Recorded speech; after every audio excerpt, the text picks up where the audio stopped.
और एक बड़ी खबर इस वक्त मिल रही है। असदुद्दीन ओवैसी ने बागेश्वर बाबा पर बड़ा हमला बोला है। हिंदू राष्ट्र को लेकर असद ओवैसी वर्सेस बाबा बागेश्वर हो गया है। असद ओवैसी ने कहा कि भाई देश संविधान से चलता है और हिंदू राष्ट्र की बात बाबा साहेब का अपमान है, भारत का कोई मजहब नहीं है। बाबा बागेश्वर के बयान पर असद ओवैसी भड़क गए हैं, लेकिन बाबा बागेश्वर ने जब से हिंदू राष्ट्र की बात की है एक तरह का धर्म युद्ध छिड़ गया है।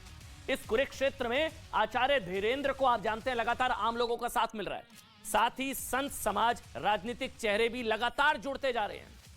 तो दूसरी तरफ धीरेंद्र शास्त्री के खिलाफ मौलानाओं का खेमा है, जिसमें तौकी रजा, शाहबुद्दीन बरेलवी और अब इसमें लेटेस्ट नाम जुड़ गया है असद ओवैसी का। जो रह गए उनको बुलाओ, ये मौका मत गवाओ, भारत को हिंदू राष्ट्र बनवाओ। कैसे आप कह सकते हैं कि इस देश को ऐसा बना देंगे? कैसे बनाएंगे आप? जब आप अंबेडकर के संविधान को जला देंगे क्या? हिंदू राष्ट्र पर आर पार खिंच गई तलवार।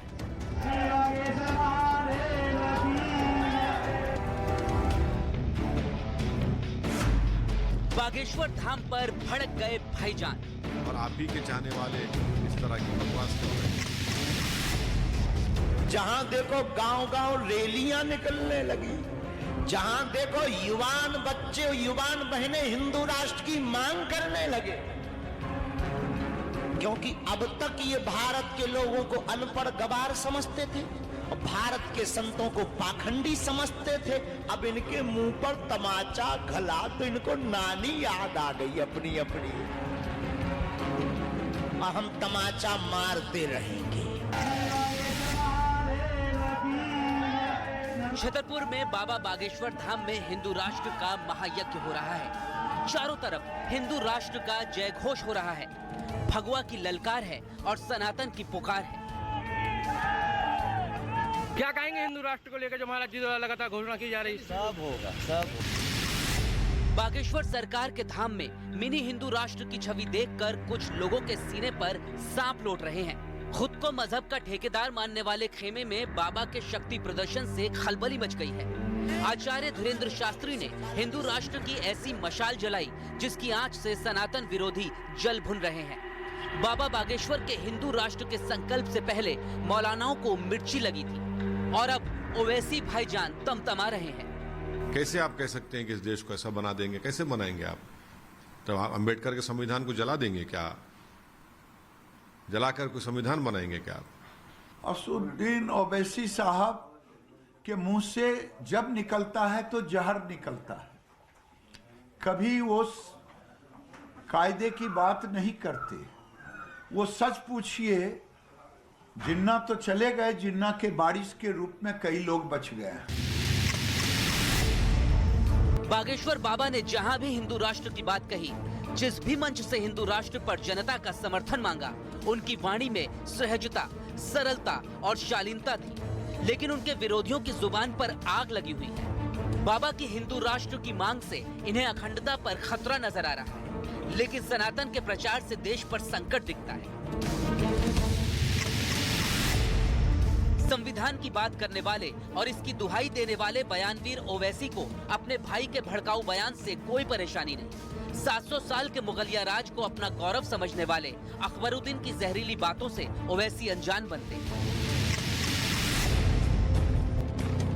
सवाल ये है कि बाबा के एजेंडे से भाईजान इतने खफा क्यों हैं? ये भी समझना जरूरी है, क्योंकि हिंदू राष्ट्र की बात भर होने से ही ओवैसी को अपनी राजनीति खत्म होने का डर सताने लगता है। हिंदू मुसलमान के नाम पर दंगल कराने वाली सोच से इनकी दुकान चल रही है। बाबा के धर्मांतरण के खिलाफ अभियान की वजह से भी कई मौलाना परेशान हैं। नफरती एजेंडा सेट करने के मामले में अब मौलानाओं की फौज तैयार हो रही है, जो 24 घंटे बाबा बागेश्वर के विरोध के नाम पर सनातन पर अटैक कर रहे हैं। हिंदुस्तान कभी भी हिंदू राष्ट्र नहीं बन सकता है और ना मुस्लिम राष्ट्र बन सकता है। हिंदू राष्ट्र बनाने की कोशिश आज धीरेंद्र शास्त्री नहीं कर रहे हैं। ऐसे सैकड़ों धीरेंद्र शास्त्री आए हैं और गए हैं। बाबा बागेश्वर अपने सनातन के एजेंडे पर आगे बढ़ रहे हैं। हर मंच से सनातन और हिंदू राष्ट्र पर उनके बोल निकल रहे हैं और उन्हें दरबार से लेकर देश में संतों तक का जबरदस्त समर्थन हासिल है। सियासत से दूर रहने का दावा करने वाले बाबा के दरबार में बड़े बड़े नेता नतमस्तक हो रहे हैं। कि एक ऐसे महानुभाव से मैं मिला हूं, एक ऐसी आत्मा से मिला हूं जो एक दिन इस देश को हिंदू देश बना देगा। छोटे महाराज जी अपने छोटे भाई को कहता हूं, आप आगे बढ़ो, देवकी नंदन आपके साथ में है। बहस के बीच सवाल ये है कि आचार्य धीरेन्द्र शास्त्री कैसा हिंदू राष्ट्र चाहते हैं और संविधान से चलने वाले देश में हिंदू राष्ट्र का ब्लूप्रिंट कैसे तैयार होगा। इसका जवाब तो नहीं मिला है, लेकिन हिंदू राष्ट्र की प्रतिज्ञा ने बाबा को सनातन का किंग जरूर बना दिया है। बताइए आप कैसे खामोश बैठ, हम तो पूछ रहे हैं कि सरकार खामोश क्यों बैठ रही है। कोई, मैं तो पार्लियामेंट में कहा था कि कोई महीना नहीं जाता जब यहां पर इस तरह की बकवास, अनाप शनाप और धमकी और डराने की बातें की जाती हैं। कैसे आप कह सकते हैं कि इस देश को ऐसा बना देंगे? कैसे बनाएंगे आप? तो आप अंबेडकर के संविधान को जला देंगे क्या? देखिए, हिंदू राष्ट्र से ओवैसी को डर लग रहा है, लेकिन पाकिस्तान में एक उम्मीद जगी है। अखंड भारत को लेकर पाकिस्तान में उम्मीद जगी है। दरअसल भारत में हिंदू राष्ट्र के लिए बाबा के खिलाफ मोर्चा तैयार हो रहा है। वहीं बाबा के अखंड भारत की मांग को, मतलब पाकिस्तान भी मिल जाए, सब मिल जाए, अखंड भारत की मांग को सरहद पार पाकिस्तान से समर्थन मिलने लगा है। मतलब आप विश्वास नहीं करेंगे, लेकिन पाकिस्तान की जनता अब अखंड भारत का सपना देख रही है और वो भारत में दोबारा शामिल होने की मांग कर रही है।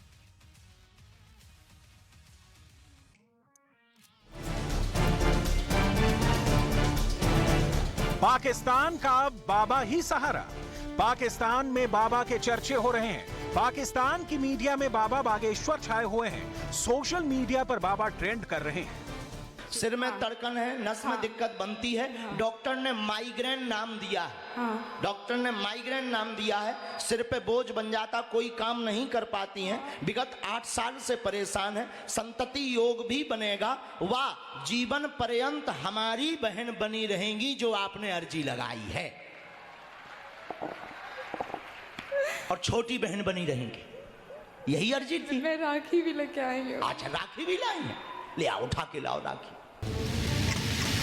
लेकिन अब बाबा बागेश्वर के अखंड भारत की सोच में पाकिस्तान की जनता भी शामिल हो रही है। पाकिस्तान में भी लोगों को यकीन हो गया है कि अब बाबा ही उन्हें दुख से निजात दिला पाएंगे। आटे के लिए भूखे मरने वाले पाकिस्तान का अब बाबा ही सहारा है। पाकिस्तान के घरों में भी अब बाबा का दिव्य दरबार लग रहा है। धीरेन्द्र शास्त्री सनातन धर्म का पुरजोर समर्थन करते हैं। बाबा की प्रसिद्धि जैसे 7 समंदर है, ठीक वैसे ही पड़ोसी देश पाकिस्तान के घरों में भी बागेश्वर धाम के प्रवचन सुने जाते हैं और उनके चमत्कार पर चर्चा भी होती है। वो घर वापसी करवा रहे हैं और वो ये है झूठे मूठे ट्रिक दिखाकर, झूठे मूठे फू दिखा करके हमारे भोले वाले हिंदुओं का शोषण करते थे, धर्मांतरण करवा लेते थे। हमने जब रियल वाला दिखाया कि अपने हनुमान जी और मंत्र चिकित्सा में क्या ताकत है, हो तुरंत आग लग गई और सब सनातन में पुनः वापस आने लगे और सनातन धर्म की जय जयकार होने लगी। इसीलिए इन मिशनरियों ने हमारे खिलाफ मोर्चा खोल रखा है और ये हिंदू विरोधी, धर्म विरोधी लोग हैं। इनके बारे में ज्यादा बात करना उचित नहीं, सेम टू यू बोलना ही उचित है। बाबा बागेश्वर ने पाकिस्तान का पर्चा काट दिया है। बाबा के ऐलान से पाकिस्तान में लोगों को भी भरोसा है, क्योंकि 75 साल बाद पाकिस्तान में लोग भूखे मर रहे हैं, 2 वक्त की रोटी के लिए दंगे हो रहे हैं और ऐसे में पाकिस्तान की आवाम ने भी कह दिया है कि अब बहुत हुआ। पाकिस्तान को दोबारा भारत में मिलाने का वक्त आ गया है। अभी यही दिल है कि ये पाकिस्तान सेल आउट हो और दोबारा से इंडिया के पास चला जाए, लेते दोबारा लीड में चले जाए। इसमें गलती तो कोई नहीं है जी। 1965 की जंग पाकिस्तान जीता था, 1971 की पाकिस्तान जंग जीता था। यार कैसे जीता था? अगर जीता तो इंडिया हमारे पे हुकूमत करता। मोदी 5 साल हमारे यहाँ पे लगा लेता तो शायद हमारा भी मुल्क सवार लेता। आप हमारे क्राइसिस देख लें आजकल के। एग्रीकल्चर कंट्री है, एग्रीकल्चरल कंट्री में आटा 160-170 पे होना एक शर्म वाली बात नहीं है। देखिए, ये हम पढ़ते हैं, देखिए आप भी मेरी तरह, मेरी उससे कम ही उम्र के होंगे, लेकिन आप देखें हमने पिछले 10-15 सालों में जरी मुल्क है, हमने ज़राअत के साथ किया क्या है? हमने 2 काम किए, एक बच्चे पैदा किए हैं और एक सोसाइटी बनाई है। पाकिस्तान रो रहा है और वहां की आवाम अपनी सरकार और अपनी किस्मत को कोसने के लिए मजबूर है। वो सवाल पूछ रहे हैं कि आखिर पाकिस्तान का जन्म क्यों हुआ? अच्छा किया, वहां के लोग सोच रहे हैं कि पाकिस्तान नहीं गए। आजादी के बाद से पाकिस्तान की यह हालत कभी नहीं हुई। फटे हाल पाकिस्तान में विद्रोह के हालात हो चुके हैं। जनता के पेट में दाने नहीं हैं और वो पानी पी पी कर सरकार को कोस रही है। पाकिस्तान सरकार के लिए मुसीबत का दौर खत्म ही नहीं हो रहा है। पहले IMF ने पाकिस्तान के लिए दरवाजे बंद कर दिए और अब चीन भी पाकिस्तान से बोरिया बिस्तर लेकर भाग खड़ा हुआ है। पाकिस्तान के दोस्त चीन ने इस्लामाबाद में अपना कॉन्सुलर ऑफिस अचानक बंद कर दिया। पिछले ही हफ्ते चीन ने पाकिस्तान में रह रहे अपने नागरिकों को एक सख्त एडवाइजरी जारी की थी। इसमें कहा गया कि पाकिस्तान में सिक्योरिटी के हालात खराब हैं और वहां रहना खतरनाक है। चीन इसलिए डरा हुआ है क्योंकि पाकिस्तान के सबसे खतरनाक आतंकी संगठन तहरीक-ए-तालिबान पाकिस्तान ने बलूचिस्तान लिबरेशन आर्मी से हाथ मिला लिया है। इसलिए पाकिस्तान के सी-पैक पर हमले का बड़ा खतरा मंडरा रहा है। हालत ये हो गई है कि चीन ने पाकिस्तानियों की एंट्री भी अपने देश में बंद कर दी है। चीन ने पाकिस्तानियों को वीजा देना बंद कर दिया है। अमेरिका, ब्रिटेन, ऑस्ट्रेलिया और सऊदी अरब ने अपने नागरिकों को पाकिस्तान की यात्रा न करने की सलाह दी है।